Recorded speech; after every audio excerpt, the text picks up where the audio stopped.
Ladies and gentlemen, may I have your attention? On behalf of New England Antique Racers, I welcome each and every one of you to the New England Auto Racers Class of 2007 induction ceremony. Before we get started with today's activities, I'd like to remember 3 Hall of Famers that passed from us this past year. The Frito Bandito, Bobby Santos, Jack Arute Sr., and Phil Libby. A moment of silence, please.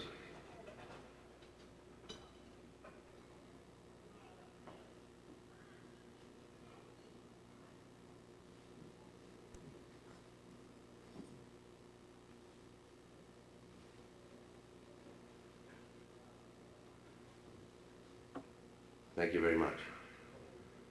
It's been a tradition every year for the past 9 years, this is our 10th year, but to acknowledge the past Hall of Famers that are in the audience from the previous classes.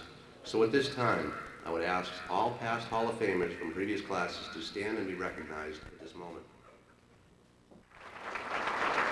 Ladies and gentlemen, past Hall of Famers, thank you for everything you've done.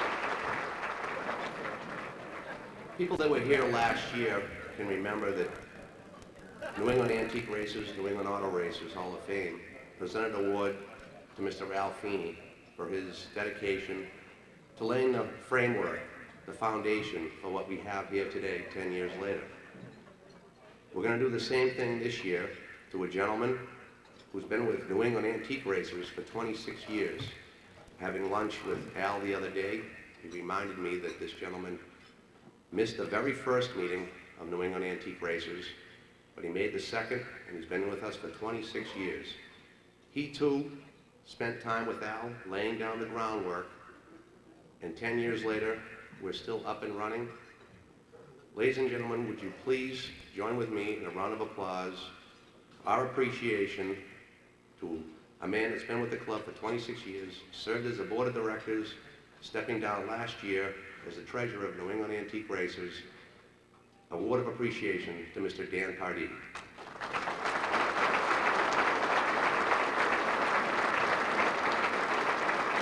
On behalf of New England Auto Racers Hall of Fame, this plaque is to commemorate your dedication and your service to the club and for the 10 years of service, and I personally will always think of you as the brains of the organization. Thank you very much.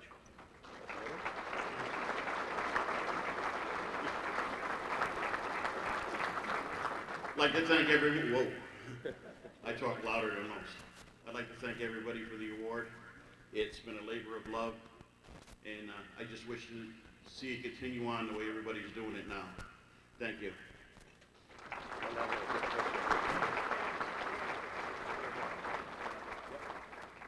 The first 3 inductees into the class of 2007 come from our Veterans Committee. At this time, I would like to call to the stage New England's racing historian, part of the Pro 9 Motorsports Museum located in Pawtucket, Rhode Island. Go to pro9motorsport.com for more information for a tour and visit. Comes complete with an advertisement. Ladies and gentlemen, Mr. R.A. Sylvia. Thank you, Peter. It's my pleasure again to be up here and induct the Veterans Committee nominees, as I've done for several years. And looking out here, I'd say this is probably among the biggest crowds we've had at the Hall of Fame inductions, and it's a tribute to the appreciation of our history and the talents of the men and women that we've watched many, many years.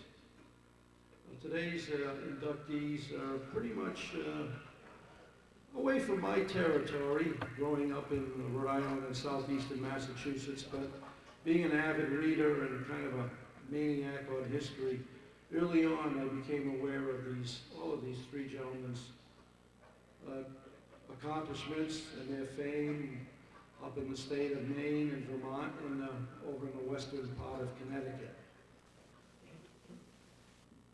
George Barber, who is still around. He's in his mid-90s and was not up to making the trip down from Vermont. Was an accomplished flathead car builder, also built at Bear Ridge Speedway. And he's still tinkering with cars, restoring Model A's up there in the frigid north. And was quite a prolific winner, his cars at Thunder Road. The other gentleman from the north is, of course, as we all know, Dick Garrett, that ran Beach Ridge Speedway in Maine. Despite a medical handicap to a certain degree, he did not let this interfere with his talent. Won multiple championships at Beach Ridge, and pretty much stayed in the northern part of our region. Having gotten Illustrated Speedway News subscription when I was about 12, and kept it up ever since until its demise, I was aware of these gentlemen's accomplishments, and also picked up during the summer National Speed Sport News, of which we were honoring one of their esteemed correspondents today, Walt Renner, and his wife, Ronnie. Walt did an excellent job. I know he came to Lonsdale, Rhode Island several times, because he let me borrow some negatives, made a copy of for my meager files. And the third gentleman was Dick Egan, from the western part of the state of Connecticut. Kind of forever linked with Holly Bunn as they co-won the Langhorne Open. And it's fitting, probably should have been done earlier, that he get in the Hall of Fame to equally accomplishments with Mr. Bunn, who I believe is in attendance here today. These gentlemen, and the ones that have gone before on the Veterans Committee, should be remembered for their accomplishments, their pioneering endeavors, and the memory of these early days has kind of got to be preserved and continued on. Without yesterday, we wouldn't be here today. Have the more contemporary gentlemen that we're honoring. I'd also just like to take a moment to mention some gentlemen that we've come to meet over the years that have done their part in preserving our history. As I mentioned, Lloyd Hutchins from the state of Vermont, and Charlie from Vermont.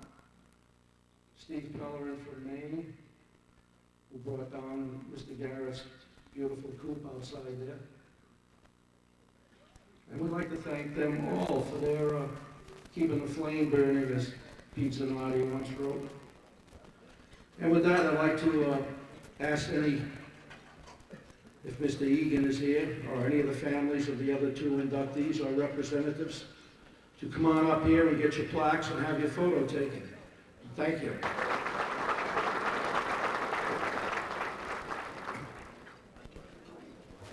Ladies and gentlemen, it's an honor to be here.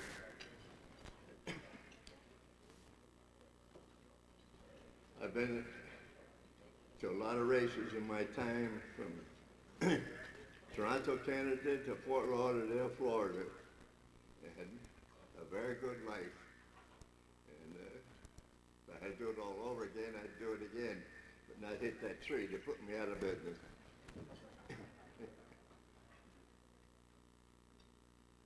I see a lot of people out here, but I only recognize one, and that was Holly Bunn. If there's anybody else that I race with, I sure like to meet him. That's enough now, I'm no speaker. Thank you.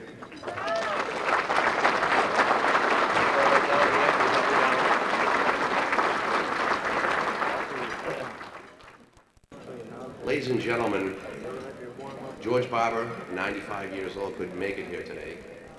And Lloyd Hutchins, who was so gracious to bring down one of his old cars you see out in front here today, would like to say a few words on George Barber's behalf. First, I want to convey George's thanks for this award for the New England Auto Racers Hall of Fame. In lieu of George being here and in lieu of any family members, it's ironic that I was asked to do it because back in the 70s, there was a period I thought George and I might become family. George was widowed, and like all good racers, like all of us that race, he had a good eye for the ladies. So he started dating my mother-in-law. And I I said, well, George might become my father-in-law. How about that? That'd be kind of neat. Well, after a while, he figured out why my father-in-law divorced her and said that's a little bit much. So then he started dating my wife's sister, my sister-in-law. And same result.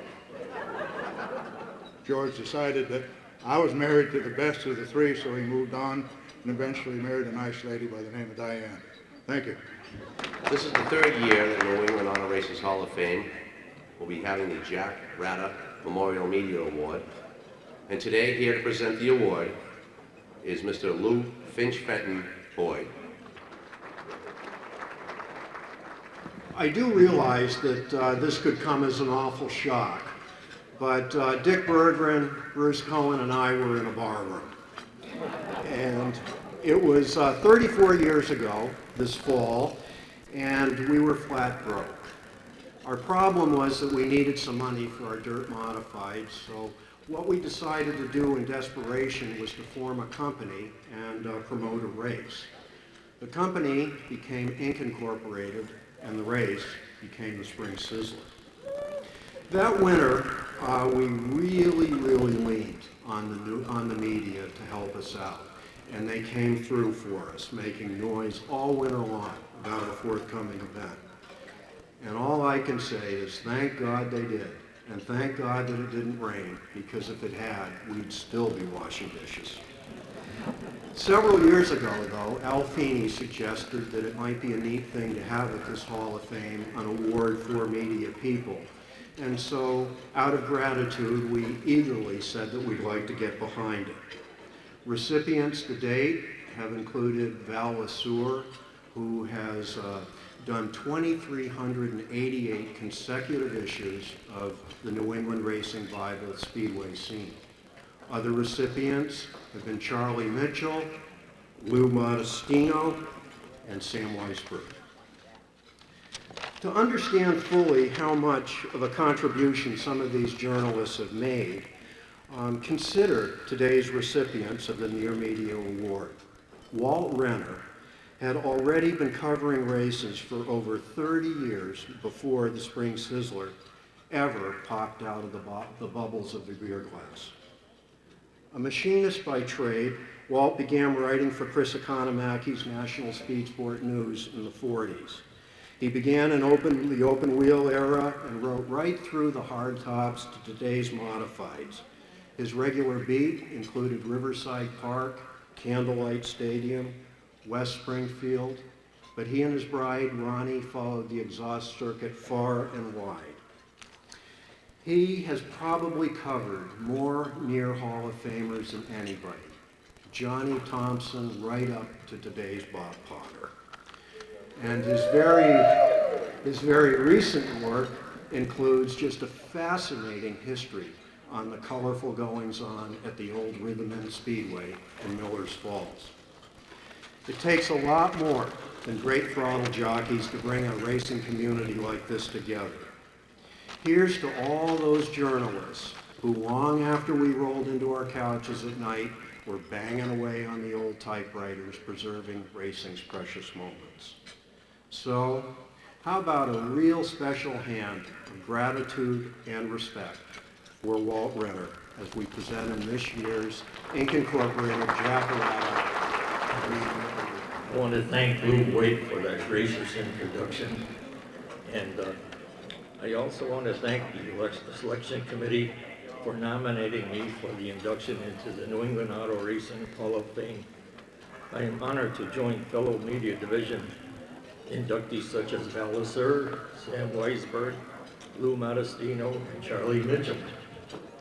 I also owe thanks to Chris Economaki for allowing me to become a writer and representative of National Speed Sport News, his weekly newspaper devoted exclusively to auto racing.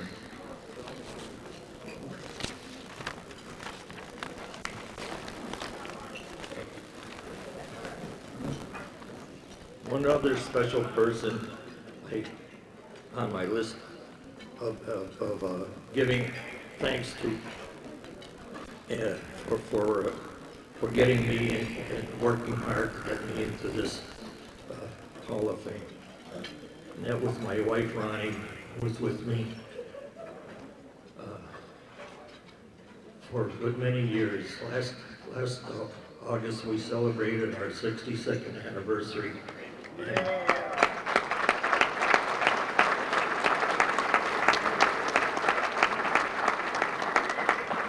And for the past 62 and a half years, she has been my best friend and the love of my life.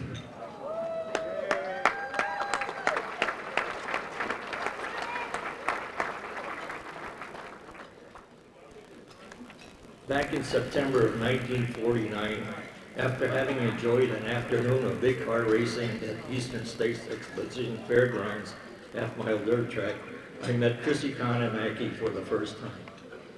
For a long time, Chris had been announcing races for Sam Nunes, promoter of AAA sanctioned races at many fair dates along the eastern part of the country. I still vividly recall Chris's spectacular style of calling the feature race that afternoon. With Tommy Hinnershitz leading by half a straightaway, Chris had the packed grandstand on her feet as he called the duel for second between Bill Schindler, Buster Warkey, and Eddie Gallione. Wow, was he good. I think more people left that race knowing that Bill Schindler finished second than who won. After the races were over, I introduced myself to Chris, telling him I was a subscriber and loved the paper. His paper coverage of throughout the country, but wished there was more New England racing coverage. He replied that he was looking for a writer to cover the territory and asked if I knew anyone. I quickly replied that I was a long-time Midget fan and season ticket holder at Century Stadium in West Springfield and would be interested in trying my hand at writing. Chris told me to send in a couple of race results and he would be in touch. I sent in 2 midget races from Century Stadium and a week later received a letter from Chris that said, "Welcome, you're on board." That letter also contained my first press card and also a little pamphlet telling me how he wanted the races to be reported with the 4 W's: who, what, when, and where. And to keep them short because he needed space for his advertising. That was the beginning of a warm friendship with Chris, his wife Tommy, daughters Trina and Corinne, and the employees at National Speed Sport News that I will cherish forever. For many years, my wife Ronnie, and I attended races, sold National Speed Sport newspapers, and wrote articles for the paper. Whatever track we visited, we were always treated with respect and courtesy until illness forced us to retire after the 2002 season. Is a long ride that earned us many friends and fond memories. It was indeed a privilege and an honor for both of us to have held National Speed Sport News press cards. Finally, I want to thank the officers, both past and present, and the near membership for organizing and promoting this and the many other introduction banquets that have brought great honor to the inductees. Their efforts add to the greatness of our sport. Thanks everyone once again for this honor. It means a great deal to me and my family.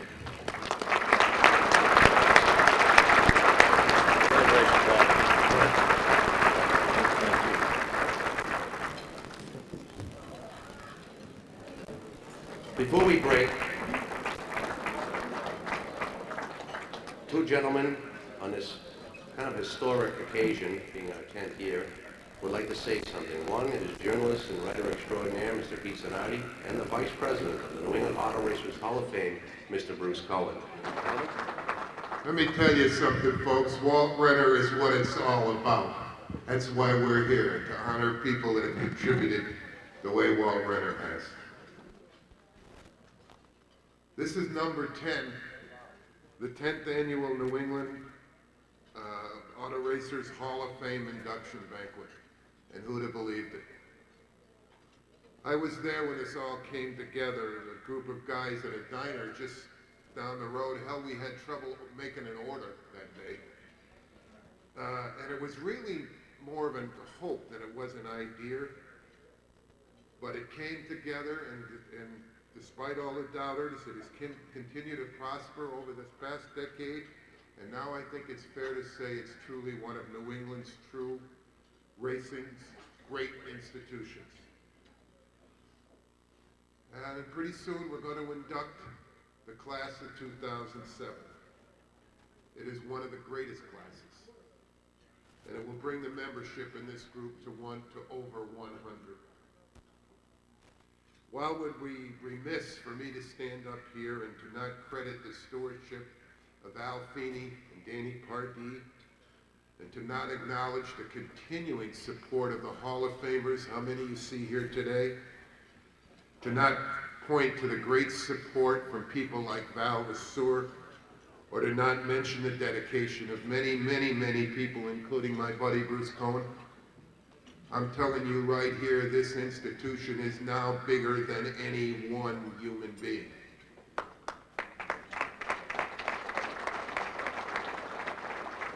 So excuse us if we kind of get pumped up with this deal, pumped with ourselves, the guys that have been here from the beginning. In fact, we invite you to join us today. 10 years. Wow, who'd have believed it? Well, Uncle Pete Tenardi is always a tough act to follow. But I would like to recognize Ray and Nancy Shea. They're visiting us. Ray's the president of the Garden State Vintage Stock Car Racing Club out of New Jersey. And they're New Jersey's answer to near. And could Ray stand up for a minute? Down the back.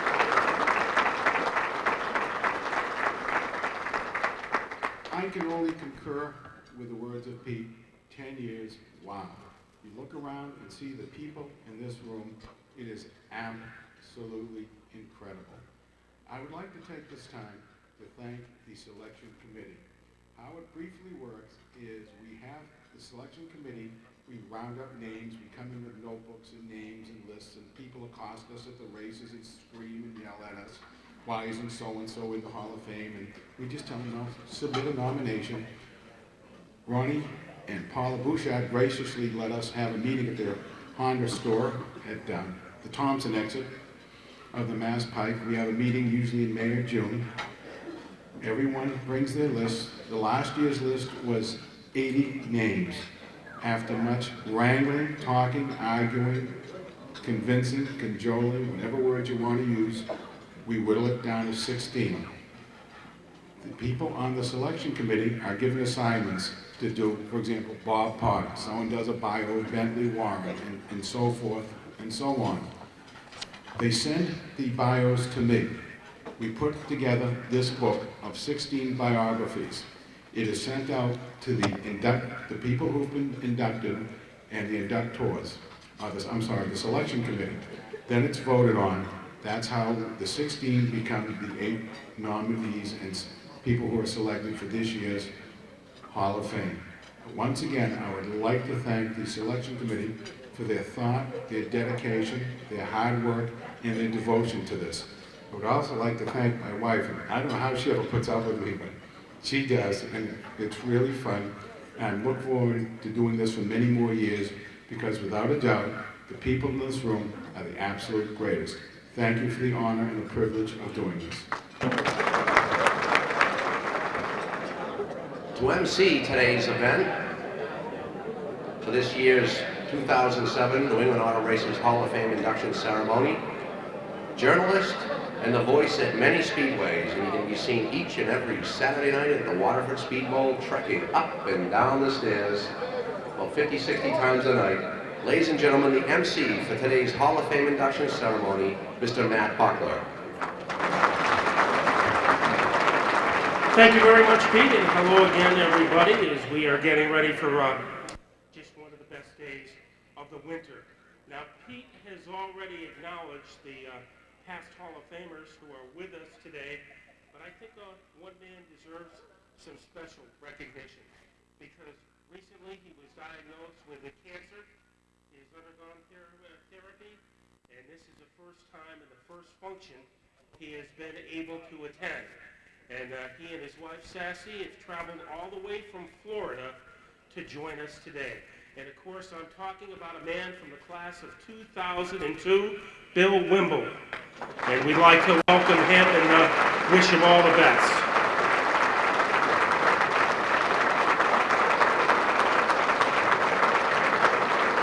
You can't miss him with that red sport coat on. Now, we mentioned already this is a 10th anniversary of the Near Hall of Fame. And I wonder, we'll take a little unofficial survey.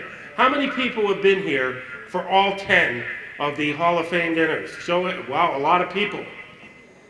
Now, for those who haven't been with us, this is a routine.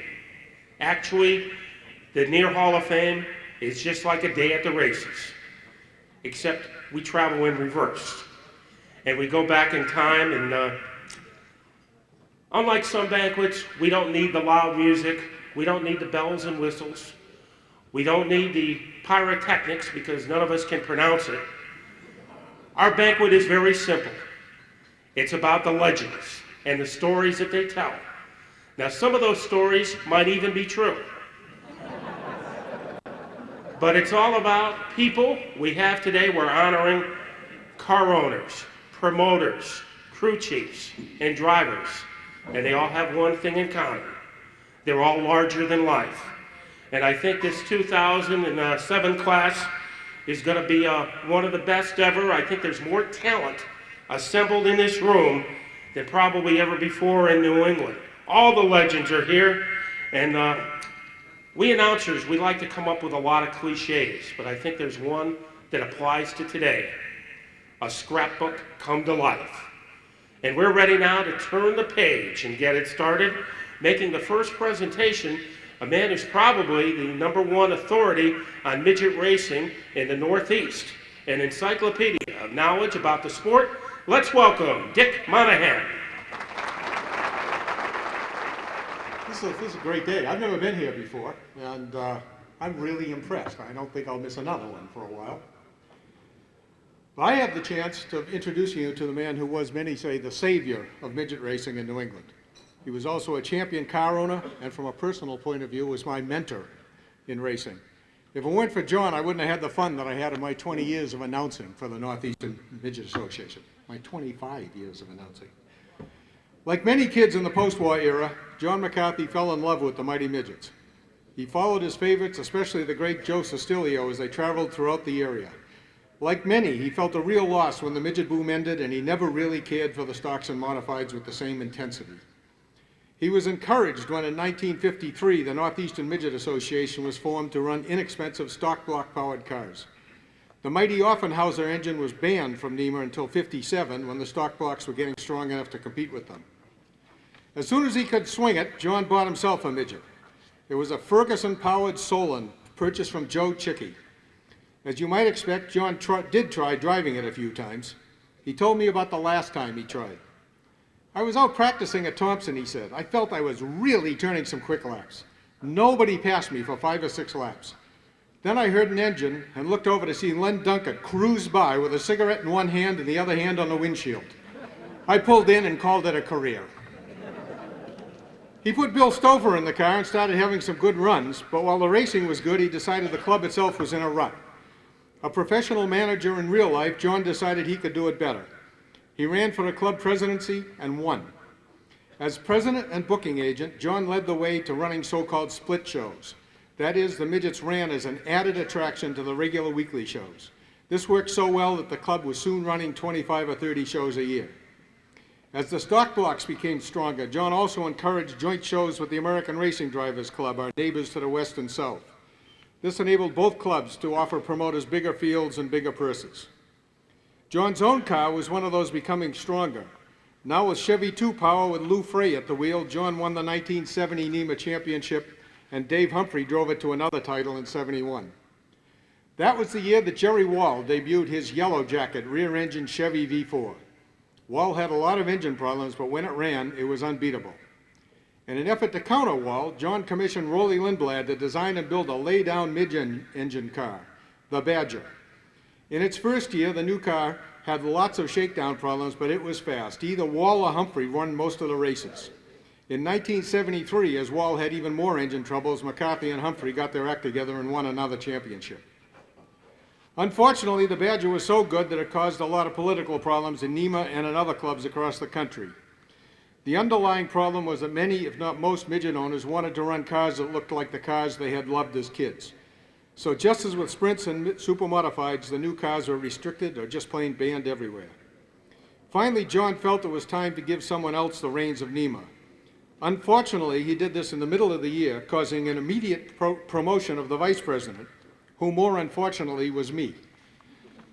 I did my best to carry on John's work and was followed in the office by some guys who I think did even better. The base that John built has kept the club running successfully even today. John kept running, and he and Rolly Lindblad kept coming up with badges modified to fit the increasingly restrictive limits placed on them. But finally, John decided he'd had enough and sold the car and retired. After a few quiet years, John started working with his old friend and one-time midget owner Bob Baer on the annual vintage celebration at New Hampshire International Speedway. Once again, his managerial skills have built this event to the biggest of its kind in the nation. Ladies and gentlemen, one of the great car owners, officials, and managers in the history of New England motorsports, John McCarthy.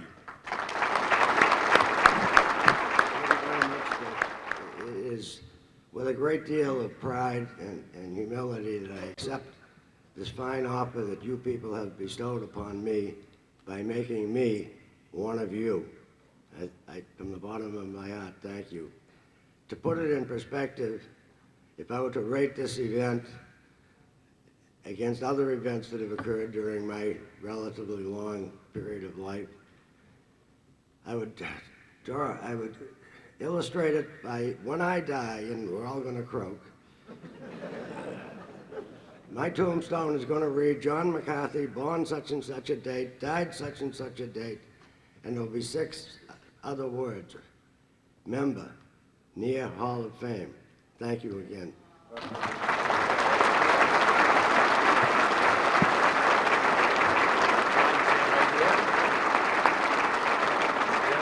Now our next presenter. Some people might think his claim to fame is being president of Stafford Motor Speedway. Other people might think his claim to fame is being one of the founding fathers of the Motor Racing Network. Others might know him for his 25 years on the sidelines and in the pits working for ABC Sports. But maybe his best accomplishment, coming up with that phrase, "Grandma, put your teeth in your pocketbook." Of course, I'm talking about Jack Arute. There were a few others, too. In fact, the person that I've been asked to induct into the Hall of Fame gave rise to the Wassa Wassa Kid. I'm going to finally admit to all of you, because people have asked me for years, Jack, what in God's name did you mean when you referred to Ron Bouchard as the Wassa Wassa Kid? I ain't got a clue. As a youngster, I was instilled with a passion for a sport that consumed my father. And as a kid that wanted his father's admiration or acceptance, I lapped it up like a dog and just enjoyed every minute of it. Little did I know that my path would cross with the fellow that I am honored to induct or introduce to you into the Near Hall of Fame. It all started back before my father purchased Stafford Motor Speedway. We used to pit on the back pits. There was this fellow with this beautiful, I remember it was like purple or blue, brand new pickup truck. And he had this car, and it was purple. And a fellow by the name of Jerry Dostie was driving it that night, and lo and behold, it's a restart with 1 lap to go, and he has Jerry Dostie on the pole. And the fellow that I'm going to introduce to you is rocking back and forth. Dostie gets beat on the restart, finishes second. The hood of that brand new pickup truck never looked the same after that day. That was just issue number 1 with me and Bob Johnson. Who would have thunk that at age 19 I would be issued the promoter's credential for the Stafford Motor Speedway? Why? Because my father was still working at Arute Brothers, the construction company. So my job, along with Bill Slater, was to try and keep things at bay until Dad showed up on a Saturday night. Well, it went pretty good, except when Dad decided to go quarter midget racing, or Dad decided to go out to dinner with my mom, or Dad decided not to show up. And then it was me and Bob Johnson. I could always count on one thing. Before the night was over, Bob Johnson would question my parental heritage. But I also could count on one other thing, and that was before the night was over, Bob Johnson would be the first one on the phone saying, look, I may have lost my temper, but Jackie, have you thought about this? Have you thought about that? And as I began to grow, and although my father would beg to differ, I like to think as I began to mature, but he insisted at age 57 I'm still a kid, I came to respect Bob Johnson. And I came to respect him for something that A.J. Foyt and Junior Johnson explained to me a long time ago. And that was that in the sport of motor racing, there are people with passion and there are those without. Bob Johnson and his wife Gussie had that passion. They brought us the likes of Ron Bouchard. They brought us the likes of so many great drivers like Randy LaJoie. But the moment that I remember, there are two.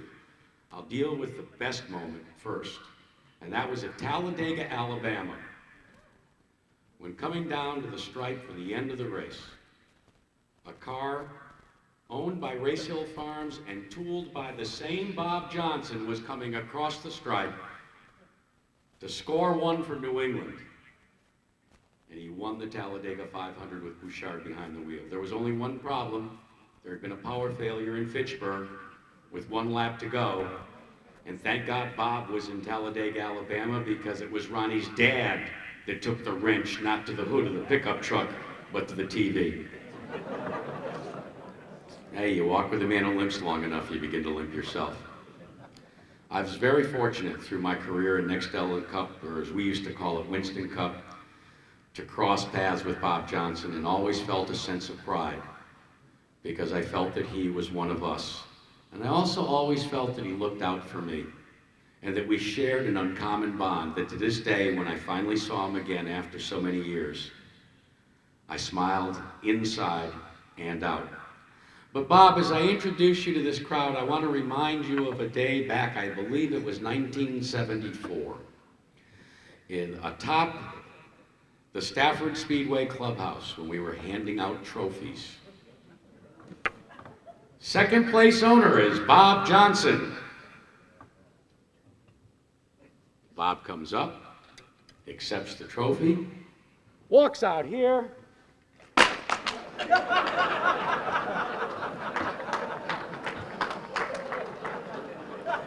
What all of you don't know is this little son of a bitch packaged it up and sent it to him collect UPS. Ladies and gentlemen, Bob Johnson. Some of it's true. Let me start with just saying, this is a real honor for me to be here. And I want to tell you, this is the awesomest event that I've been to in auto racing in 40-some years. I've raced in the South for a lot of years. The South don't have nothing compared to this. Let me tell you, this is true grit racing, these people that are in this room. And it's supported the way it's supported. When I walked in here, I couldn't believe it. And you ought to be proud of yourselves because it's absolutely amazing. It is. And it's just, in the South, when you're kind of retired, they forget how to spell your name, you know. But when I walked in here tonight to see the talent and the people that are in here, it's absolutely, totally amazing.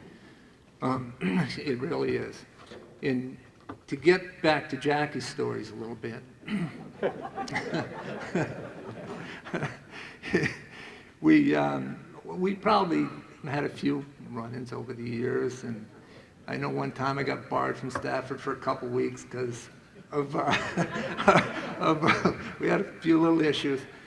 And we won one of the races that first night, I think, and then the second week, somebody got in the fence going down the straightaway, and we happened to be leading the race when it happened, if I remember correctly. And then lap before that, Bugsy was leading it. So they called the race because they couldn't repair the fence. So I said, man, this ain't right. If we're leading it and they call this thing, it should be ours. right? So they wanted to race the Bugsy. So at this time, of course, I'm not supposed to be in the infield or in the pits or anything because I'm barred for 2 weeks. Well, I happen to be in the pit area.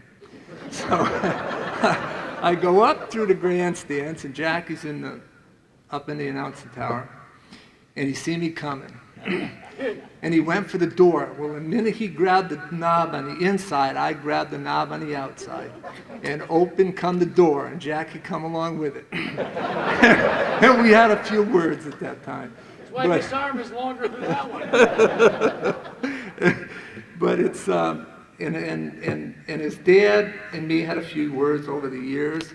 And as time went by, I don't know, about a couple months or so after this all happened, Jack Sr. come up behind the car one night, was at Stafford, and he had his motor scooter. He rode back and forth, and he finally stopped, and I said, oh boy, what does he want now, right? So I walked back there, and Jack Sr. says to me, he says, Bob, he says, do you think you and me can ever be friends again? I said, Jack, I didn't know that we weren't. And from that day on, we was just like this. He's a great person, and we all miss him. And those days were over after that. We never had any more issues that I remember. We might have, but we won't get into the trophy smashing deal. That was kind of, it was kind of, we'll just drop that one anyhow. It did happen, and there was more to it, but we'll just leave it as be. But I got a lot of people to thank over my racing career. And it would take me till next Tuesday to thank them all, one by one. And I'd like to thank all of them that have been involved over the years, from modified cars, Busch cars, Winston Cup cars. But there's a few that we invited here today. Good friend of mine, sidekick from the time it started, is Art Menzel, sitting right here. And,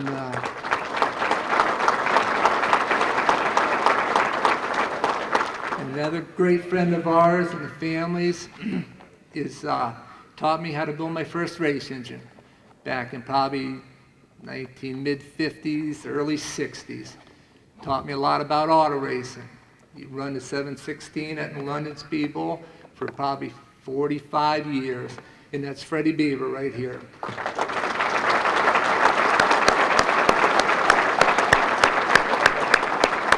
And I can't thank them people enough, what they've done for me over the years. It's just, it's amazing. And like I said, I just appreciate today more than you can imagine. And I just, the support that this thing has. When I drove in here today, I said, these people all can't be coming to this one banquet. And sure enough, they're all here. And I appreciate it. I thank you all again very much.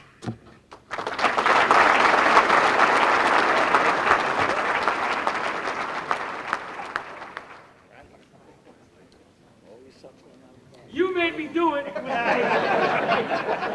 Gee, Bob, you shouldn't feel so bad. There's really a place where people who have been banned for a short time at Stafford Speedway wind up, in the New England Auto Racers Hall of Fame. And I'm glad Jackie finally shed the light on one of the mysteries of motorsports. I always thought Ron Bouchard was from Wassa Wassa. Now, our next presenter is probably, he is a promoter of perhaps one of the most successful speedways in the country, Thunder Road. He's also one of the most creative innovators and promoters in the business. Let's welcome Tom Curley. First of all, Brucey, my table amongst all of us, it's going to take us 100 man-hours to come down here and get back, and if you think I'm going to keep this to 3 minutes, you're out of your mind. So, I can't even say hello in 3 minutes. First of all, congratulations to all of the inductees today. It's really, I agree with what's been said. It's a wonderful honoring of what we are in New England. I'm proud to be here. I'm proud to be a part of the process. and I'm very proud to work with the committee to come up with, I think it was 87 nominees that we had to peel through to get down to what finally everybody voted on today. So it's really quite a process, and it's one of the most fair and honest process in motorsports that I've seen, so I tip my hat to the governing body and the committees that do this. You know, this is a yearly gathering, which the part that makes it important is that it's a gathering of characters. There's nobody in here that's vanilla. This is a gathering of characters. There's a lot of trophy girlfriend and wives, but everybody that comes into this room isn't going to say the same thing and worry about whether they're going to get fired. I mean, this is about characters and the character of our kind of racing, and I really tip my hat. You know, the Northern New England membership into this hall has just started over the past 5 to 7 years, and I want to thank all of you as Phil Smith and Ed Yarrington and Jack Sr. used to call us the taxi cab drivers from the north when we first kind of crept into Stafford some 30 years ago. But I do thank you for including our group that we're very proud of up north. You know, pre-NASCAR, before the meteoric rise of what we see every Sunday on television, there was a wonderful thing across this country, and it was about the regions that we all belong to. And I know you're all very familiar with this. You know, there was a time 20 years ago that everybody associated with our sport from different regions, we all knew each other, and we all knew what each other did. If you were from the New England, you knew in the Midwest that Rusty Wallace or Mark Martin or Mike Eddy or Bob Seneca or Alan Kulwicki, you knew what they were doing on ASA. On a weekly basis, everybody knew those names, and they were the heroes out there. They were legitimate regional heroes that obviously went on to bigger things. If you were from New England, you knew down south that Bob Presley and Gene Glover and Red Farmer and Tommy Houston and Sam Hard, if they had a good day at the races that weekend, we all knew that as a part of our culture and our growing up. And if you certainly were from the north, and if you were from particularly northern New England, those 3 states, we all knew weekly what Richie was doing and what Cookie was doing and Bugsy. We knew what Flemke was up to when Rainey the champ won. We all knew when Charlie J had a win, or when Ronnie Bouchard won again at Stafford. Up north, we all knew those names, and we all knew how popular they were in that region. Up north, we had, as a promoter, the names that we promoted our business with. And it lasted for years and years with Crouch, Fadden, McCabe, Dragon, Dion, and Cabana. Those were the names that we used, and most everybody knew them by reputation, even if they'd never seen them race. What's interesting about it is that these characters, I mean, look at today what's happened. Bugsy, work in the room.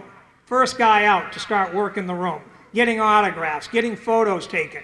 These kids today don't understand that part of the business. We've really failed them because we concentrate too much on what happens on Sundays. So I urge us as veteran people that appreciate and care for this sport to take these new kids that are coming along and make them understand that to be a Bugsy or a Bouchard, you've got to attend these things. You've got to do the autographs, the car shows, and participate a little bit. Look, they even let the champ, Rainey Charland at Walpole, they gave him a day pass, and he ended up here, for heaven's sakes, today. But that's what the characters of our time were all about. It's a sport that needs characters. It needs less vanilla. You don't have to be an 18 or a 22-year-old handsome guy that looks like the next 18 or 22-year-old handsome guy that looks like the next 18 or 22-year.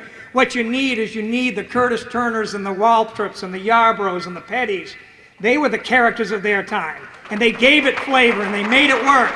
And that's what you all have done for our part of the country for years. And I, for one, am very appreciative of it. We have now come full circle as a promoter in the Northeast, as a promoter that I was in my area, because those names, Crouch, Dion, Fadden, McCabe, the Dragons, those are the guys who made it work for us. And today, with the inclusion of Dave Dion and Jean-Paul Cabana, that circle is closed. They are all now a member of your Hall of Fame, and I'm very, very proud to be able to present to you one that I think transcends everything that we want to be and everything that we've all been in this business, either now or in the past. Jean-Paul Cabana, as a young boy of 16 years old, started racing up in Canada, didn't speak any English.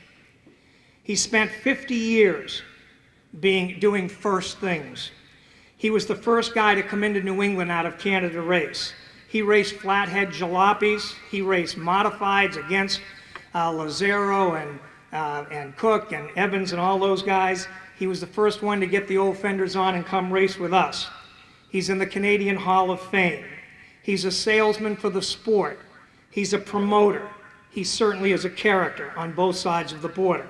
He was the first Canadian to go to Daytona in 1962 in the Permatex 300, which we all remember as one of the great entertaining races of all time, and he won in the sportsman division when it was a combined modified sportsman race, all the way from Canada, speaking no English with an open trailer, hauling that car down and doing his thing.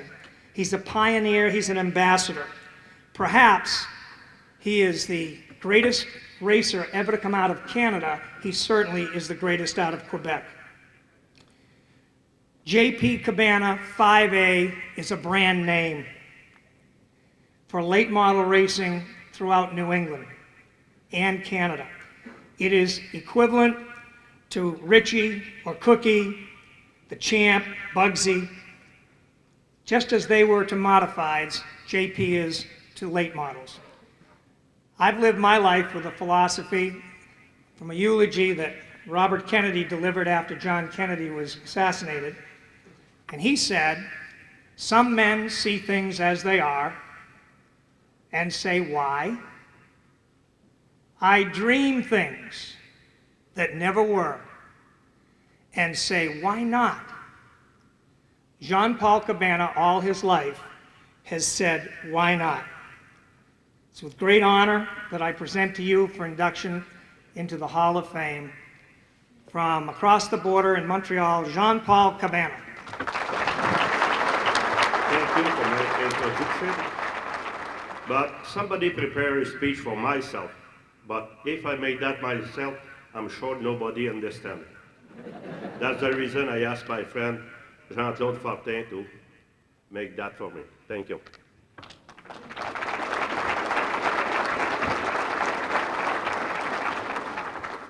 Good afternoon.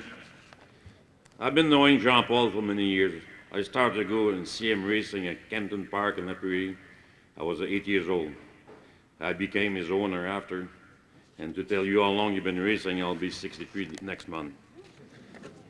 I would like to thank the board of New England Auto Racing for the special honor of my induction to the Hall of Fame. Special thanks to the whole organization of NASCAR North and the whole OCT gang.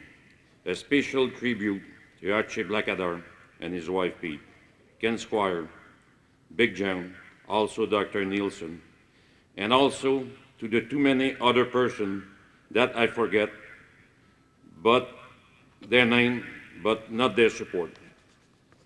Also sincerely thanks to the one and the only Tom Curley, what a man, who brought my name forward. It is an honor for me to be here together with other nominees at today's special ceremony of Hall of Fame. I would like to thank my family, especially my son Daniel and my 12 brothers and sisters who encouraged me and support me all of those years. Also a very special thank to Claude Favreau, my chief mechanic for 25 years. I appreciate and thank all my sponsors, and especially those who are attending here today. Myself, Jean-Pierre Paul, Roland Benoit. Roland is the father-in-law of Patrick Ozuski, who was my crew chief in the late 80s. Patrick is now in charge of the race shop for car number 5, Kellogg's, and number 25 GMEC at Hendrick Motorsport Complex, while his brother Andrews works in engine research and development for Hendrick Motorsport as well. I only wish I could join them, but Ray must have misplaced my phone number. It has been a very worthwhile 50 years of racing.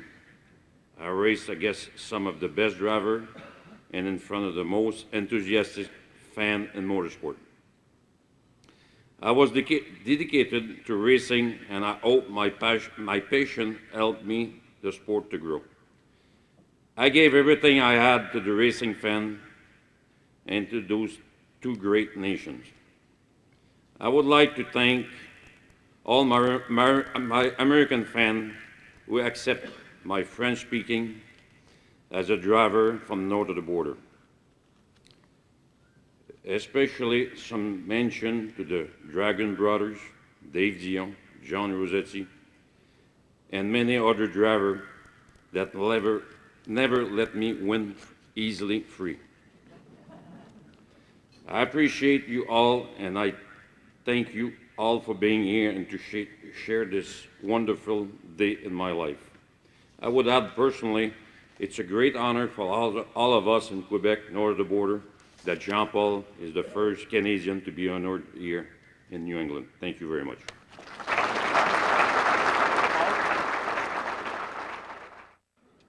On behalf of security reasons, I'd like to ask Tom, is it true that Rennie Charland got a day pass from Walpole to be with us today? Now, if that's the case, Doug Farrow got a cigar today from Rennie, and you better not light it until the room is clear. Now, our next presenter, the racing bug bit him years ago back at the old Plainville Stadium, and it turned out to be a passion that he turned into being one of the best authors, writers, reporters that the motorsports media has ever known. He's written many books about the legends, Bugsy Stevens, Richie Evans, and his latest book will be coming out at the Spring Sizzler this year, and it's titled Steady Eddie, and I don't even have to say the last name. Everybody knows who it is. And everybody knows who this man is, Bones Boussier. Thank you, Matt. A few of us were sitting at the hotel bar last night helping them get rid of some surplus beer. And we were just kind of talking about the idea that this class is so special. You got Bentley Warren, active driver, Dave Dion, active driver, Bob Potter, who says he's got a ride for 2007. Last year we inducted Robbie Crouch, and Robbie went and found a ride for 2007. So I just want to say to my good friend Leo Cleary, don't get any ideas. It's one of the oldest cliches in the world, the little warning that tells us to, quote, watch out for the quiet ones. It also happens to be a lesson a lot of great drivers had to learn when they came up against our next inductee. From the start of his career to the day in 1988 when he hung up his helmet, nobody ever heard John Rosati boast about his accomplishments. In his driving days, his right foot did the talking. In his retirement, the record books have done some talking too. Today, I'm honored to do a little talking of my own on his behalf. Consider the following highlights. Even before he was a race driver himself, 16-year-old Johnny Rosati from Agawam built and maintained a late model which dominated Harvey Tattersall's Tuesday night programs at Riverside Park with driver Bobby Stefanik. In his own first year behind the wheel, 17-year-old Rosati, underage at the time, earned a Westboro Speedway championship in that track's wild late model division. Attacking the old NASCAR North Tour in a Fairlane dubbed the Frantic Ford, constructed by Hall of Fame mechanic Freddie Rosner, John was the Canadian national champion in 1972 based on points earned north of the border. In 1973, Rosati qualified easily for the Permatex 300 at Daytona, only to be sidelined when the engine failed as it was warmed up on race morning. 30 years before the phrase Young Gun was popular, Ken Squire's NASCAR North Circuit brilliantly promoted what it called the Mod Squad, three very fast, long-haired kids named Joey Carafas, Robbie Crouch, and John Rosati. In 1974, Rosati's 18 victories, most coming at Catamount Stadium, earned him another nickname, Little John the Giant Killer. His rabid fans painted the words John Rosati in huge letters across the infield at Thunder Road. It's amusing today to think of how that must have embarrassed this modest young man. In the mid-'70s, while one of New England late model racing's biggest stars, Rosati opted to stick closer to home and abruptly switched to modifieds. Teaming with veteran wrench Tuck Hoffman and car owner Kevin Cohn, John was an immediate force at Stafford and Thompson and soon won at both tracks. Rosati and the Cohn-Hoffman number 73 were terrific in 1980, winning the Thompson Icebreaker, a 150-lapper at Stafford, and an open competition 100 at Waterford. In the late 70s and early 80s, Rosati also steered modifieds for car owners like Ralph Solom, Eddie Gendro, Harry Karafish, Joe Brady, Mario Fiore, and Lenny Bowler. In 1985 and 86, aboard the Ron Young Cavalier, Rosati won consecutive track championships at Riverside Park, the rugged Saturday night home of guys like Reggie Ruggiero, Stan Greger, and Hall of Famers Bob Pulvereri and Ray Miller. And in his brief time on the NASCAR Modified Tour, Rosati was a time trial demon, winning several pole awards and setting numerous track records, some of which still stand. Almost as a moonlighting thing, Rosati began racing pro stocks in the late 80s for car owners like Wright Pearson and the Perry brothers. He sure took this moonlighting thing seriously, winning multiple pro stock features at Riverside Park and Thompson, plus a track championship at Monadnock. In the latter days of his career, a partial rainout one Saturday meant that the next week Rosati had to run 3 Riverside Park features. He won the held-over pro stock feature, won the modified main, and finished second in the nightcap pro stock feature. That was a night to brag about. But remember, this was John Rosati, who did not boast, who did not pat himself on the back. Instead, he went home wishing he could have passed just one more car in that final feature. Each half of Rosati's split career was something to be proud of. Taken as a whole, his success in both late models and modifieds was incredible. In hindsight, he was clearly one of the bright lights in a very colorful era in New England racing history and was held in high regard by his peers, whether they raced with fenders or without. Over the course of his grand career, the list of those who learned to watch out for this quiet one is staggering. There were nights when the late model top 5 at Senair or Oxford Plains included names like these in no particular order: Dragon, Crouch, Cabana, Summers, and Rosati. And there were nights when the modified top 5 at Stafford or Thompson included, again in no particular order, names like Bouchard, Evans, Flemke, Stevens, and Rosati. History shows that John Rosati spent a large percentage of his career running beside and often beating drivers with Hall of Fame talent. Today, he again finds himself in their company as part of an elite field of series champions and Saturday night heroes. He might still be on the quiet side, but it's perfectly okay for the rest of us to make some noise as we induct into the New England Auto Racing Hall of Fame, Mr. John Rosati. I didn't prepare any speech. I didn't think this day was going to come. But I really got to thank Bones, and he just said it all for me. He forgot the one night, though, at Stafford. I don't know, we were at Thompson. And he said, I see this car way out in the lead, he said. And I had my fire suit on, and he said, where did you finish? I said, I was the guy that won the race. My car owner sold the car, and they were just painting it. But then all my sponsors and car owners, there's just so many. I'd be up here for a while. I just had so many car owners, but I really want to thank all of them. And I see Danny Vici out there, and he was the first one to be a sponsor, a major sponsor in a car that I drove, so I really want to thank him. I got my wife out there, and she was beside me the whole time, and I really appreciate that. Days that were too cold, tell her, you got to go out and get times, because I got to know who's running with me. I didn't prepare this. I guess I got to say thanks to everybody, all the fans. Well, we were talking about John Paul Cabana. When I went up north, John Paul took me right in, told me, which gears to run just to help you out, so you didn't have that time of not being able to run fast, taking your time to find it. He opened his garage to me when we went to Canada, just a super man. John Paul, thanks. We never had any run-ins. We just pure. I got to add to him, he was a pure competitor. We ran side by side and had plenty of nights that we had a lot of fun. I had a lot of fun my whole life running, 20 years that I ran racing, and I just hope everybody appreciated the way I ran. Thank you.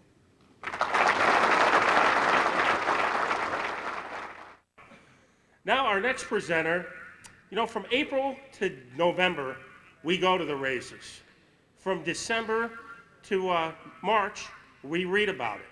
And one of the ways we do is because of Coastal 181, which is supplied so many great books on motorsports. One that's coming out pretty soon, Daredevils of the Frontier, along with Steady Eddie, and the man responsible for that great literature, the eloquent Lou Boyd. So, happy birthday, Hall of Fame. I guess it's the 10th. This is really cool.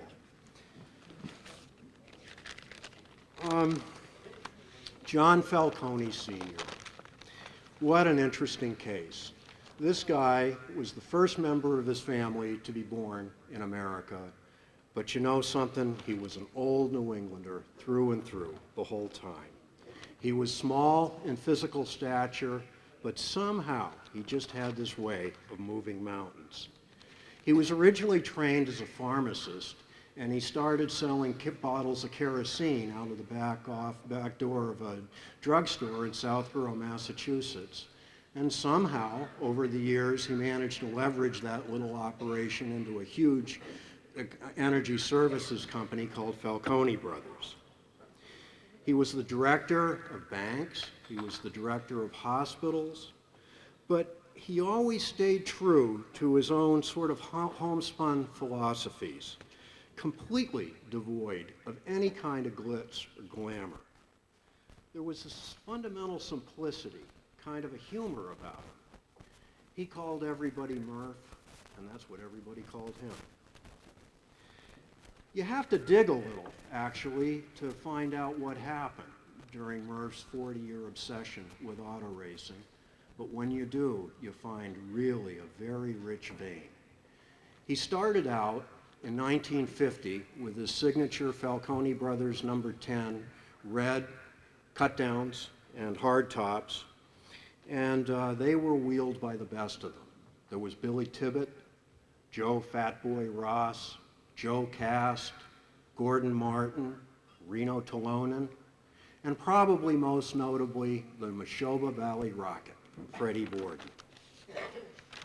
By the 1960s, Murph had joined his engine building buddy Bill Welch, and they got into the promotional business with Dave Morton, Wally Faulkner, and Jimmy Costello to run the races at Brookline, Westboro, and Thompson.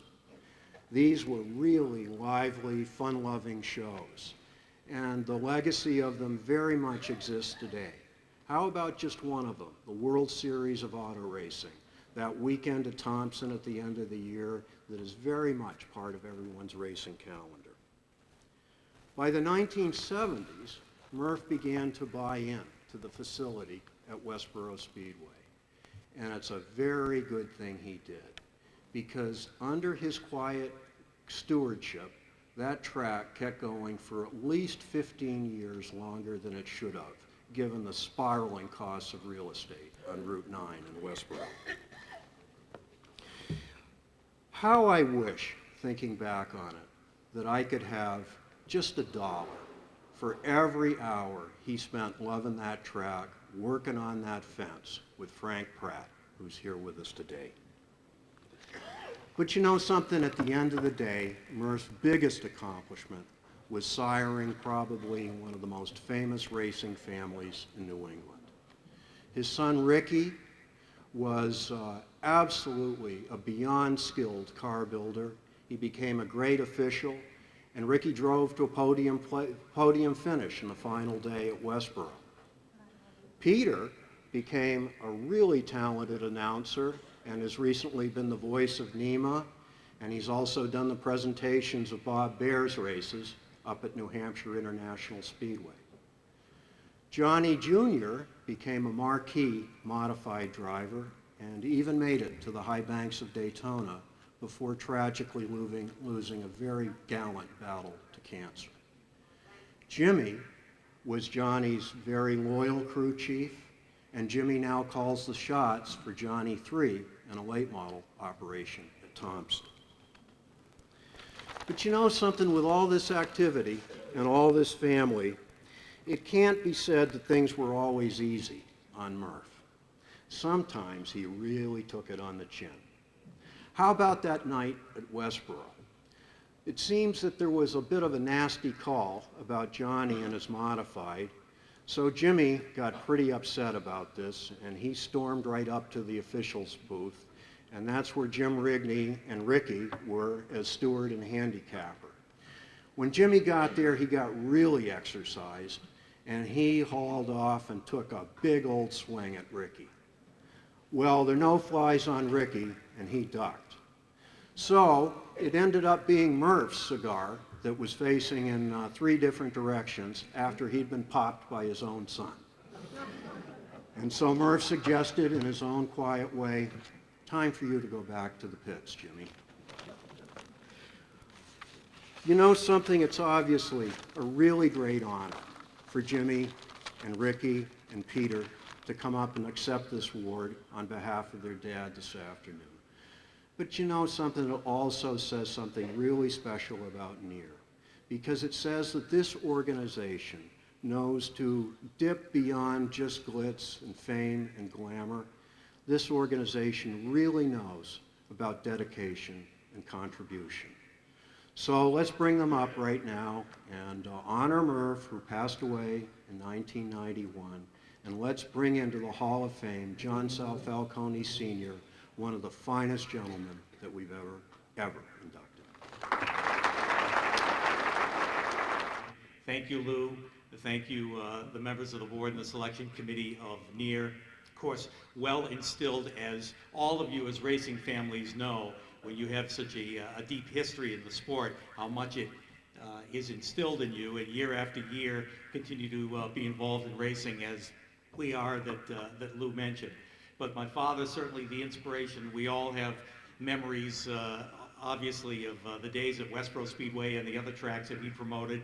Thompson and Brookline, I remember as being about 10 years old, staying up late because we were at the races at Westboro on Saturday night, then up early on Sunday morning to go to Thompson, and just about the time that race was ending, we're in the car and driving across the state of Massachusetts to Brookline, New Hampshire for the races there. So those were how our weekends were spent when we were kids, but it certainly was a lot of fun.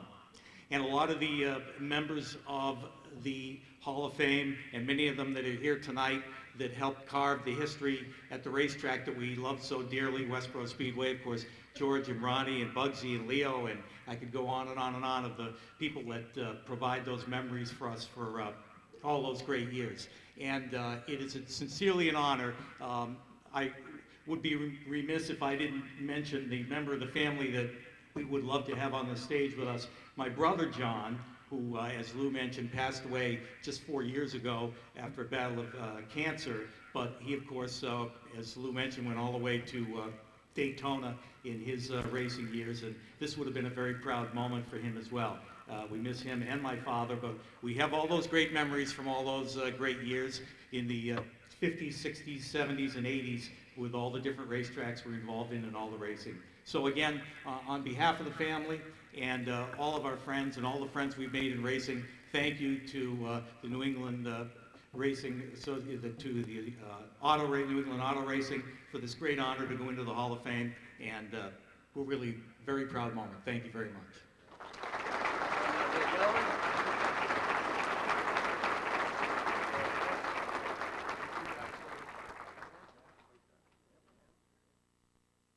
Now, our next presenter, I think he was probably the first person who was responsible for the sale of a lot of satellite radios. Because you had to hear his show, Sirius Speedway. Thought it was the most entertaining motorsports show every afternoon. And that's only one of his accomplishments. Not only did he help sell radios, he's an announcer for Motor Racing Network, and he also wrote a book about our next inductee, and that's just great reading. So he's also a great listen, as we'll find out right now. Dave Moody. Thank you. I'm at a bit of a disadvantage. Before the festivities started today, Cohen came to me and he said, "Listen, Moody, I need your help. You and Curly are 2 Vermonters in the crowd that get to speak tonight. We've asked you to keep things from 3 to 5 minutes. We all know Curly's going at least triple that. So for every minute he goes over, we need you to cut 30 seconds from your presentation. The bad news is I'm going to have to leave some things out that I wanted to talk about. The good news is that Dave Dion, now by my watch, has been in the Hall of Fame for approximately 27 minutes already, thanks to Tom. If I did have the time, I would mention how much I enjoyed as a youngster, a veritable babe in arms, watching Johnny Rosati wheel the frantic Ford around the nation's site of excitement, Thunder Road. I would remark upon the many good times that we've had with Jean-Paul Cabana, and I will point out that his English is perfectly fine and improves dramatically with every Molson export he consumes. And I even now, with the passage of time, look back fondly on the day that Bob Johnson threatened to sue me for everything I had one day at Seekonk for something that I'd written the week before. I cherish those memories. You know, every winning driver gives credit to his team. But our next honoree takes that practice to the extreme. His credentials as a driver are certainly above reproach. He won the 1972 Norwood Arena Late Model Championship, the final year of that legendary track. He's a two-time champion at Vermont's Thunder Road, former NASCAR Busch North Series champion, three-time Oxford 250 champion, former NASCAR North Tour champion. He's won the Vermont Milk Bowl, and he's won more late model races around the Northeast and even in the South than any of us care to count. Virtually every single one of them, except for a very brief, extremely unfortunate period in the early 1990s at the wheel of a Ford. He even spent one season on the NASCAR Grand National circuit, joining with his brothers to throw a scare or two into the best drivers and teams NASCAR had to offer, despite the fact that they were racing for pennies on the dollar. And yet, despite that impressive driving resume, he insists that he is only average as a race car driver and barely marginal as an engine builder. The real credit, he says, goes to others, most notably, in his words, my brothers. Paul, known around the Northeast as the best chassis man money can't buy. Donald, the analytical engineer who made thinking outside the box a way of life. And Roger, oh yes, Roger, the hot-tempered workaholic who drove everybody within a mile to give nothing less than their best every single time out. A couple of years ago, as a couple of people have been very kind to mention, I finally convinced him to sit down and tell me his story from start to finish so that I might try and put it into book form. He did so on one condition and one condition only, that the book not be used to glorify him.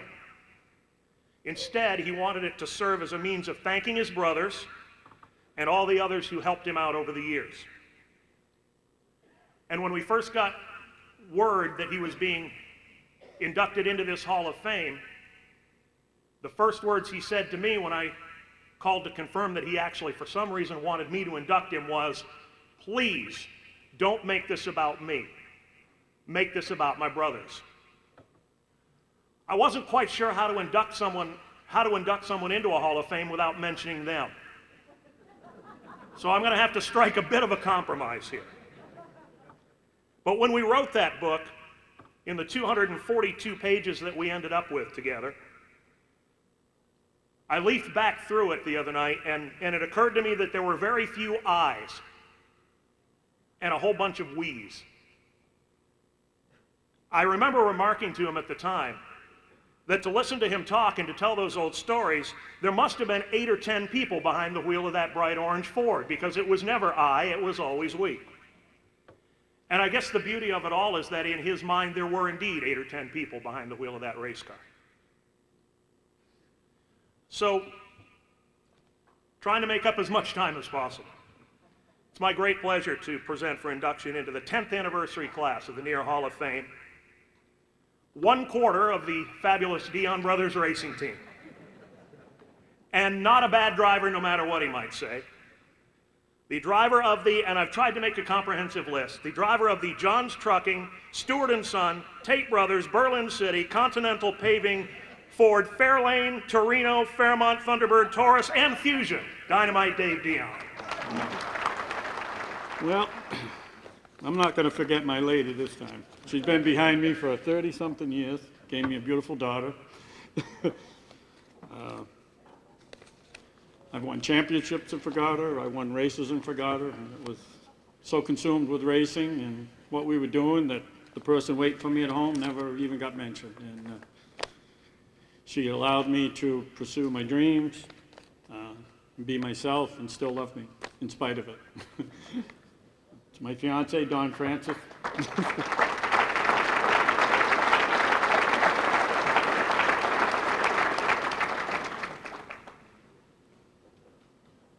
I was concerned about, I wrote just a couple of things down, but since we sat down to eat, I noticed a few things, and I saw my brother Paul talking to Eddie West, and I'm a little concerned about that, because Eddie West said if he had my brother Paul for doing his chassis work, he'd still be racing today. That's how much he thought of him, and that's how much of an effect my brother Paul's had on people's careers, including Joey Carafas and other people. He's a very humble person.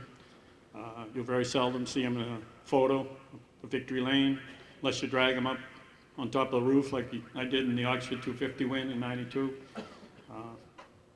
But there's no eyes on our team. I've been thinking all week about the Patriots losing and not going to the Super Bowl, and I'm a bigger Patriots fan than I am race fan, I think, at times. And I hear everybody analyzing what happened, what we need to do to get back there, and they were saying, did they overachieve or did they underachieve?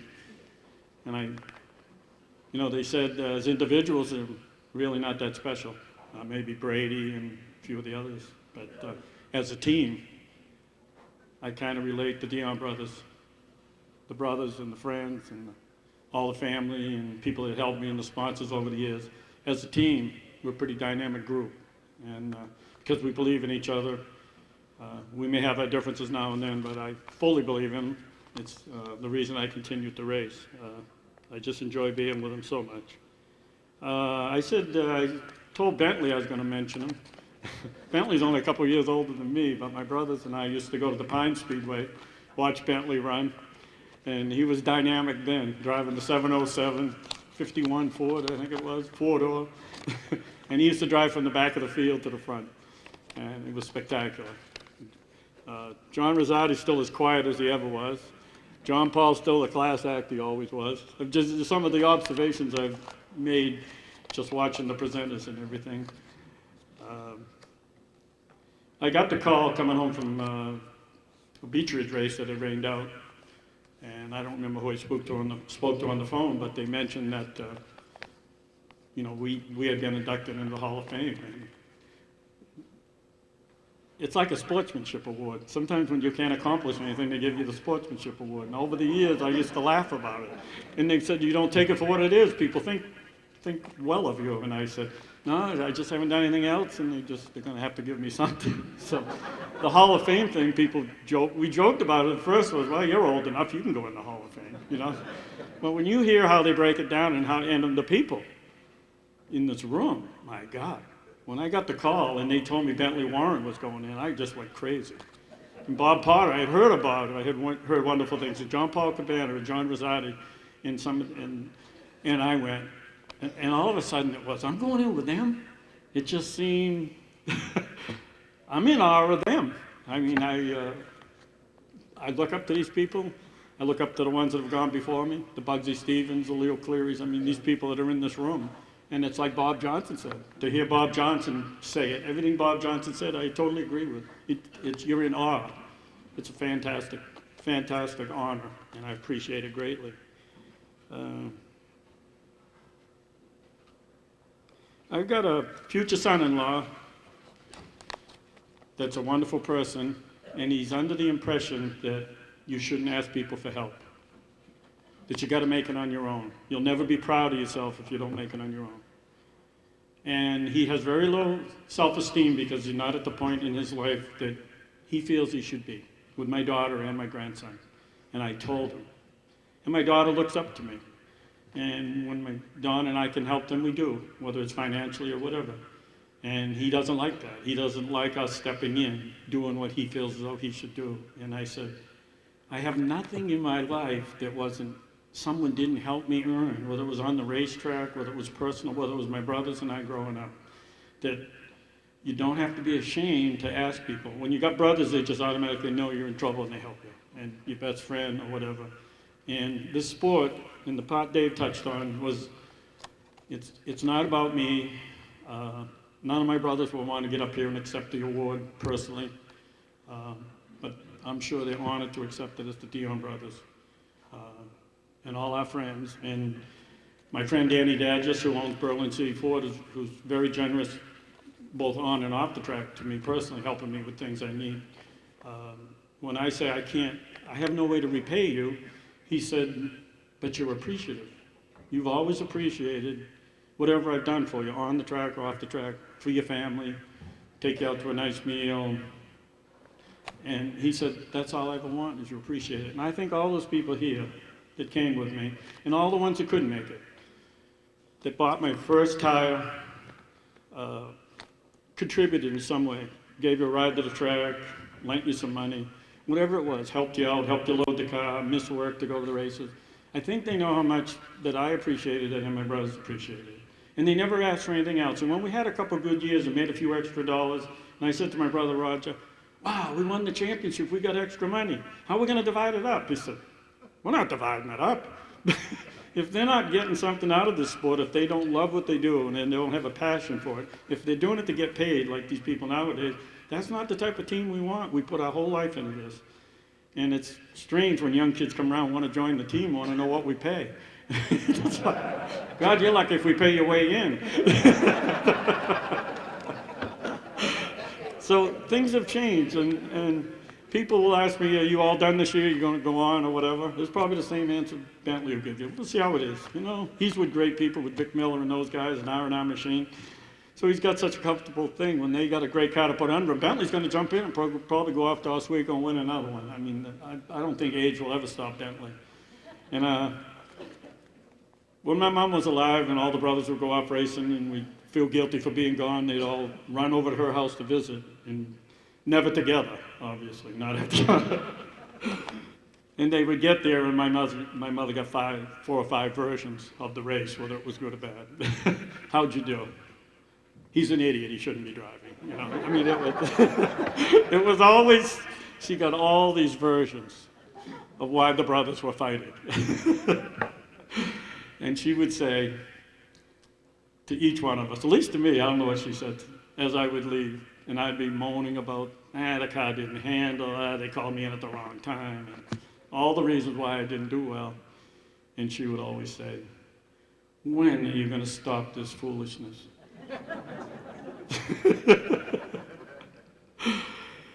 And you know, it's like, I don't know when. You know, I could say goodbye to auto racing today. And in my mind, because I'm an older person, the good times and the glory years are pretty well over because of the corporate involvement and the philosophy people have coming to the sport. And I have no problem walking away from this sport, but it's very painful to walk away from the DR brother.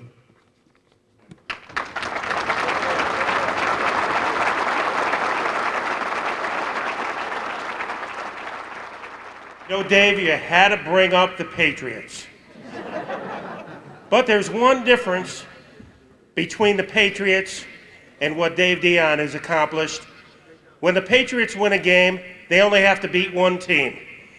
When Dave Dion won a race, he had to beat 30 teams. So I think that was a big difference. Plus, with his brothers, he had a much better coaching staff.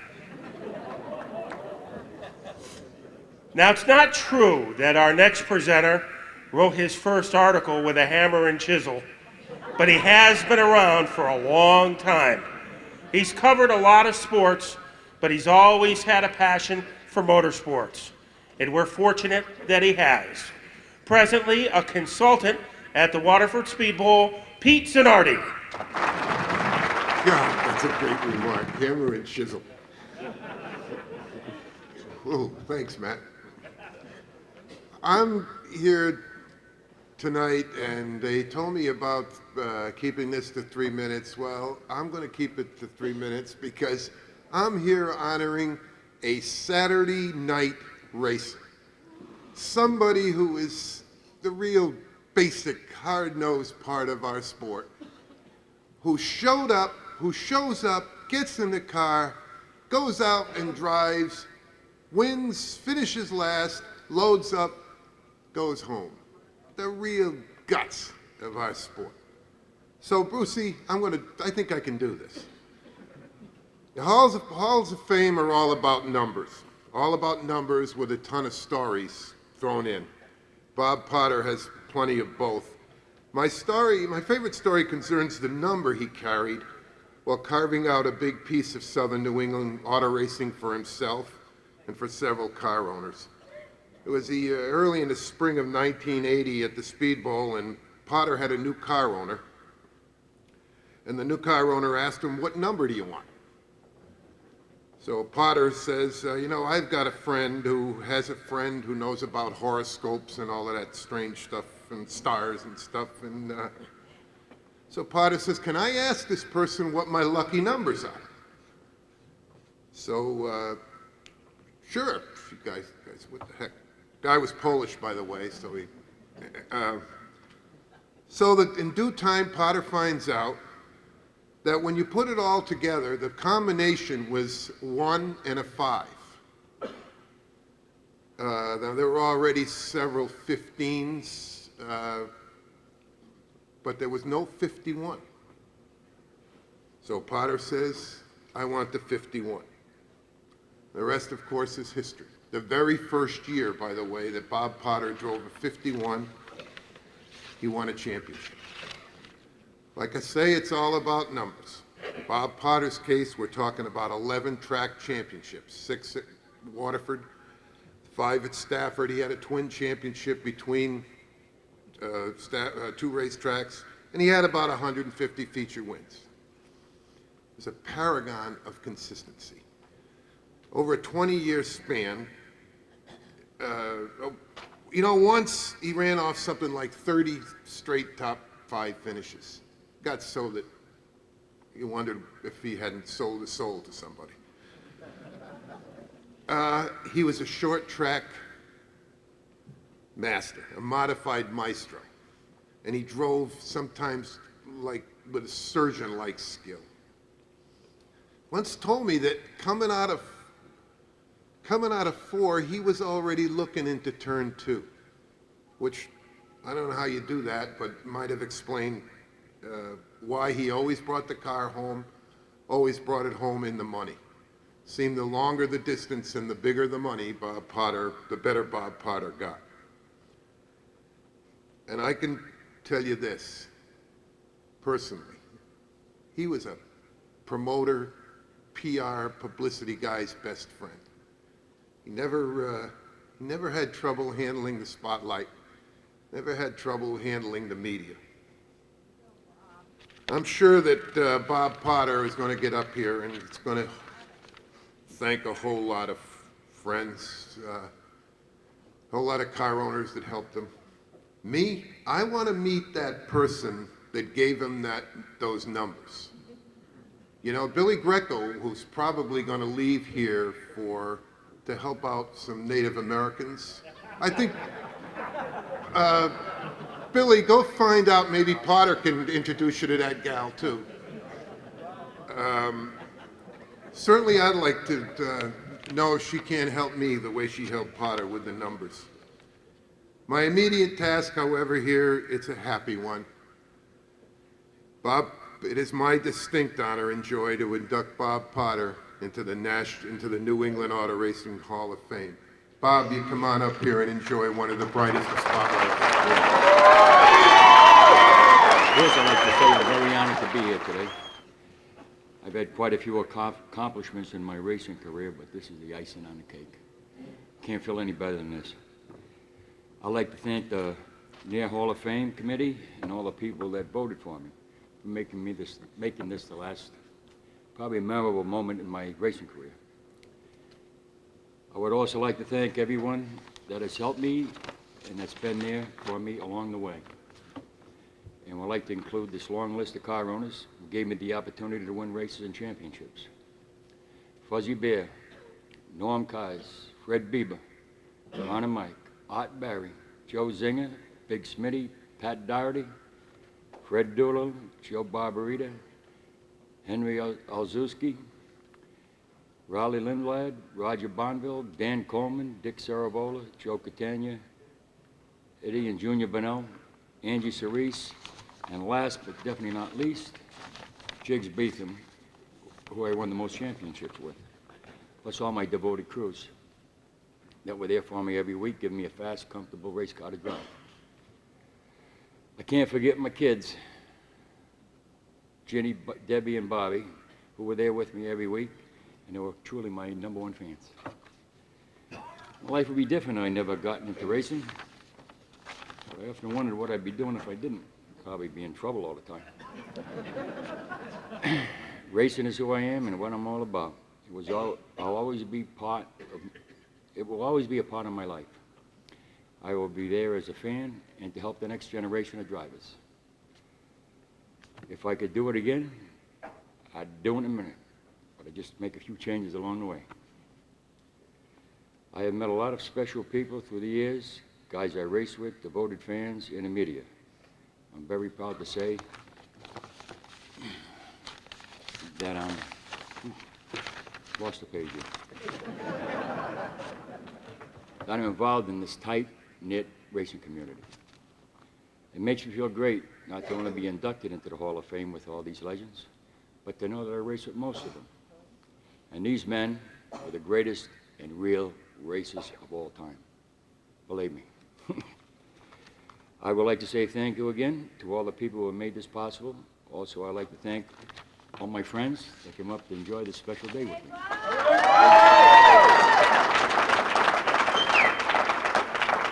It really gives me a nice warm feeling in my heart, believe me, right here.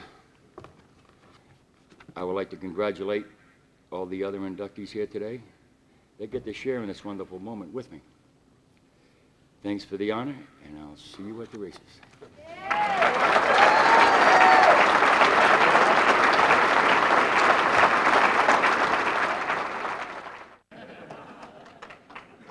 Now, our next presenter, last year, the roles were reversed, and he was inducted into the New England Auto Racers Hall of Fame. And I've been told he didn't use up all his one-liners a year ago. He still has plenty more saved up for today. He's the only person to ever be inducted into the Hockey Hall of Fame and the New England Auto Racing Hall of Fame. So just think, in the course of 25 years, he's gone from being inducted with Gretzky to drinking with Bugsy. Here's Russ Conway. It won't be the first time that this driver started a feature last and came back. But first of all, it's so important to recognize how good of a job that NEAR has done in preserving racing tradition here in New England. And we are so fortunate to have an organization of caring people that have basically put their heart and soul into recognizing the past and keeping it going. Thank you so much, all of you from NEAR. And they deserve the hand here. I mean, as much as anybody. All of you from NEAR, thank you.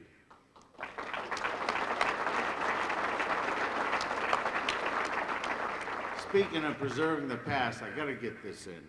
Speedway Illustrated's Indoor Expo is at the Big E on March 2nd, 3rd, and 4th. And they've kept something going pretty good here in New England too. And I think a lot of people would have a lot of fun going to that this year. That's very important that we keep that going.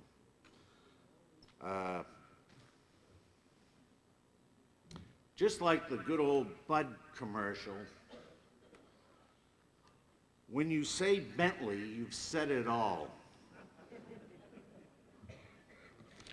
First of all, with his family, he has 2 grown daughters, a grown son, grandkids. His daughter Lisa's here today. Lisa, stand up, would you? You never get to do that. And I don't know how many ex-wives he really has. Everybody knows who the hell you're talking about when you talk about Bentley. He's a legend, all right. He's a legend in so many ways you wouldn't believe. He's a legend on his Harley Davidson. A couple of years ago, 3 years ago at Stafford, he did a burnout and he put a hole right in the stripe, right in front of about 4,000 people. I think poor Jackaroot was gonna have a heart attack. Did the same thing in downtown Portsmouth, New Hampshire one night. I'll be darned, by the time the cops caught up through the smoke, he had already escaped over the bridge into Maine. He's a legend with the Department of Transportation, and I'm not kidding. He's got the record. 2 18-wheelers tipped over at the same time, within a mile of each other, at Interstate 95 and 128 in Braintree, Mass. 120 tons of shredded car parts all over the road. And here was the WBZ Joe Green chopper overhead. And I'm looking at it on TV in big letters. There they are, the 2 trucks on the sides, Bentley Warren. He's a legend with the Registry of Motor Vehicles and the State Police in 4 different time zones. He's a legend with the Oswego Chief of Police at a party after one of his classic wins. He commandeered a Oswego police cruiser foolishly vacated by an officer who had tried to break up one of his victory parties being attended by about 300 people. Well, Bentley was taken off to the Hoosgow, of which track owner Harry Caruso found out about this, promptly made the call to the police station, got a hold of the chief, and said, "What the hell are you trying to do, cause a riot up here? They're gonna burn my track down." 20 minutes later, I'm an eyewitness to this, 20 minutes later, here came the police cruiser, driven by the chief, giving Bentley a ride back to the party. He's a legend with rental cars. The only man that I would tell you, not only in this room, perhaps in captivity, that's been redlined by 8 rental car companies at the same time and tried topping this. This is a true story. Everything with Bentley is true. He's a legend with the Federal Aeronautics Administration for nearly landing his helicopter on the roof of the Route 95 Hampton Beach toll booth one foggy night. Of course, oh, by the way, there was another time he was escorted out of restricted airspace by an F-16 fighter. He had a simple, George Bush, they were flying up to Kennebunkport. He had a simple explanation to the Pease Air Force Base tower. Oops! We're wicked out of here, Roger. His repertoire, in fact, by the way, J.P. Cabana, how's that? Repertoire. Francais, speak Francais, hey, très bien. Just want to make sure you're awake. His repertoire goes from bombers to cut-downs, champ cars to USAC Silver Crown, NASCAR North, late models, pro stocks and modified, sprints, midgets, supers, TQ midgets, Indy cars. He's done it with wings and no wings. He's driven them all. He's been on asphalt, rough, smooth, slick, oily, banked, and flat, on clay and dirt, dusty, muddy, ruddy, rim riding and on the brim. And he's got wins from Maine to California, Florida to Canada, on 5th miles, quarter miles, 3rd miles, 4/8 of a mile, 4/10 of a mile, half miles, 3/4 miles, 1 mile. Jesus. Maybe 1.5 miles, too.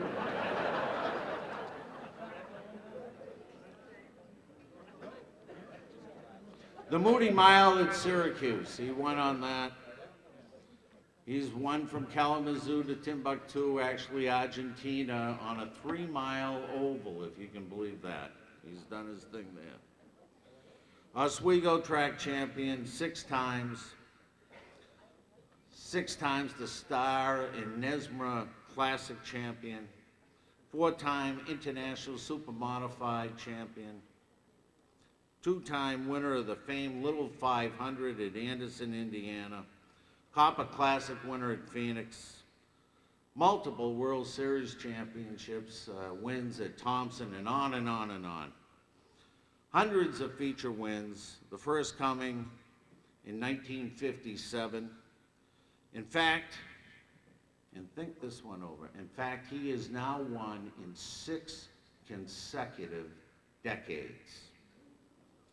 When Bentley first stepped into a supermodified, his own, in May of 1964, he darn near killed himself at the Pine Speedway in Groveland. His very first time he put his foot to the floor in warm-ups, the throttle stuck wide open. Flipping end over end, half a dozen times, he come over the sandbanking, nasty landing crash near the banks of the Merrimack River.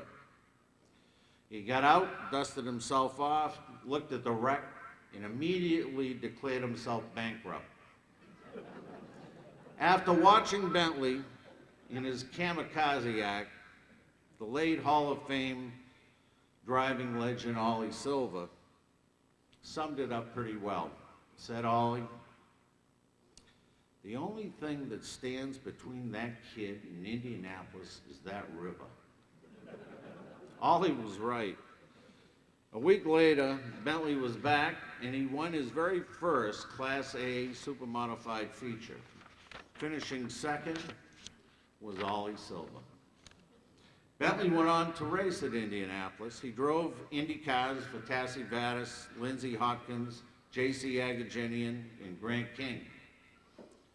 He's had an array of great car owners and crews and teammates and loyal race fan base. This past September 17th, driving for the Vic Miller team, Bentley won the ISMA Super National feature at Oswego, topping a very highly competitive 40-car field.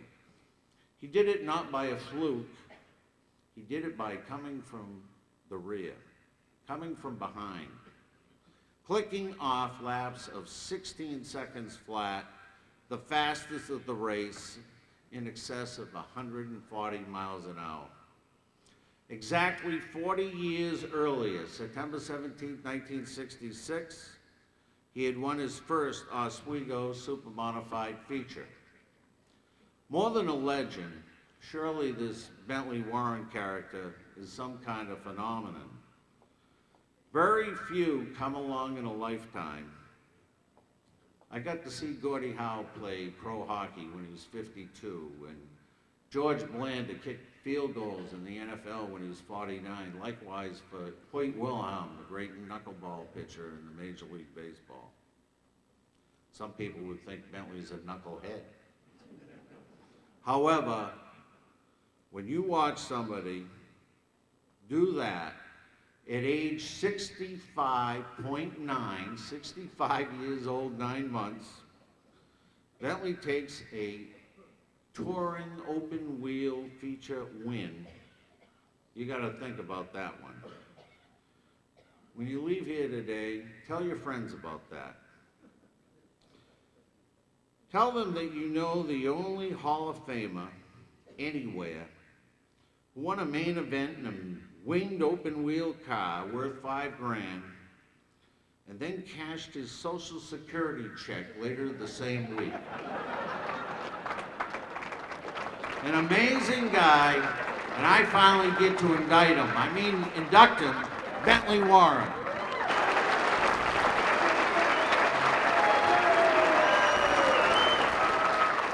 No, this is such an honor to be indicted or inducted, whatever you call it, into this Hall of Fame with all the people that have been inducted and the people that have been inducted today. And I'm just looking at all the faces out here, people that I know and heroes that I've raced with and seen race and everything else. And it really is something. And I've had so many car owners and people help me do what I've done. It's not me. Like Dave Dion said, it's his brothers. It's all people that just have helped. And I have a lot of thanks to Skip Matzik and Lois Matzik. And Lois is quite ill, but they got me my introduction to Indianapolis through friends of theirs. And I love doing what I'm doing. And like Dave Dion says, it's awful hard to quit. And I don't want it with somebody like Vic Miller giving me a ride. It's really neat. But thanks again, and I really enjoyed this.